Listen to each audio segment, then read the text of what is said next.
it's not that way. I can see how perfect it was. I can now understand why some die so that others may live, and some get traumatized so that others can awaken. And how we do that for each other all the time. And if those 2 points in my childhood are so divinely orchestrated, then everything else is. And I've had glimpses of other aspects. And that's the thing about entering present moment awareness. One of the barometers of being present is seeing our life as a tapestry that is so perfectly woven. It's beyond mental comprehension. How is it possible for everything to be perfect, and yet when I'm going through it, to think that I'm actually the one changing it, making it happen? On some level, yes, the vibrational is. But on this little me running around on the planet, there's some level of arrogance to think that I can function absolutely independently from this entire universe, that I'm alone. It's like a cell in the body that functions alone. That's called cancer. See? It's called cancer. Right, so, and sometimes you get cancer. People get cancer. But sometimes you get cancer so you can wake up and integrate. Right? So everything is functioning in our own individual experience. And that's the thing about, you can only see that divine aspect of your life by looking at your own experience. You can't see it by looking at the world. Only when you see it in your own experience do you see it reflected in the world. Do you understand? So I can look at the world, and if I am shut down on my own emotional body awareness, it appears that I am living in a world that is going to hell. It's completely chaotic. There is no meaning in anything. It is run by mad people, right? It's insane. It's just full of victims and victors. Boom, boom, boom, right? But when I overcome that in myself, and I see in myself how things are divinely, how my unconsciousness is a means to gain experience, and as I've gained the experience, I start coming to consciousness and start taking responsibility, using that experience. And my responsibility is only to stay in the moment and listen to the moment. And I learn that about myself. I see that everyone else's childhood, no matter how, I can see that how everyone else's childhood, no matter how terrible it was for them, is what it took to imprint their emotional body with what they've come here to do, to their purpose. Right. And I look through my experience through the emotional lens. Yeah, the emotional. So it's not like looking back. Well, the insight is coming from the vibration, really, but it's coming through the emotional body. But actually, the knowing is vibration. It's coming through the emotional body. You open your heart, you will know. Now, open your heart and you'll know. If your heart's closed, you can't know. You can only just try to understand. So that's the thing of open your heart. It means removing all the obstructions, all the distorted energetic pathways that are causing the vibration called peace to come out as Iraq. Because Iraq is just a manifestation of a distorted peace. It's a manifestation of love being distorted, right? That's all it is. It's not anything else. It's a distortion because of the lenses of the emotional bodies of everyone involved in this collective human experience, right? All our fear, anger, and grief is now coming up to be cleansed. Instead of doing it, of cleansing it within ourselves, we're projecting it on other people. We're believing the story, and we're taking an action out of the story we're telling ourselves. And so what we're doing in this world to realize peace, we're not trying to realize peace, we're trying to make peace. You can't make something that's already created.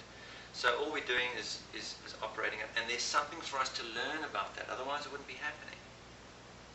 There's something for us, we have to realize something out of this. And that's the thing about, there's no shortcuts, and you can't fake it. You can't fake being present. You can't fake having authenticity. You can't fake having integrity. You can't fake intimacy. You can try, if you're a good actor, you might pull it off for a while, but eventually there'll be cracks in the paper. You can't fake it. You can't fake the hard stuff. You can fake the mental stuff.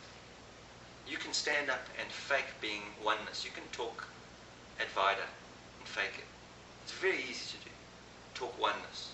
Just say the right words, because people who don't have emotional body awareness, what they do is they look at a visual image and they take the information, and if the visual image and the information match up together, they believe it to be true. So you can dress up in the right clothes and say the right things, and for most human beings they'll go, oh, it's a spiritual person, because they don't have emotional body awareness. But if you have emotional body awareness, you can feel something's wrong there.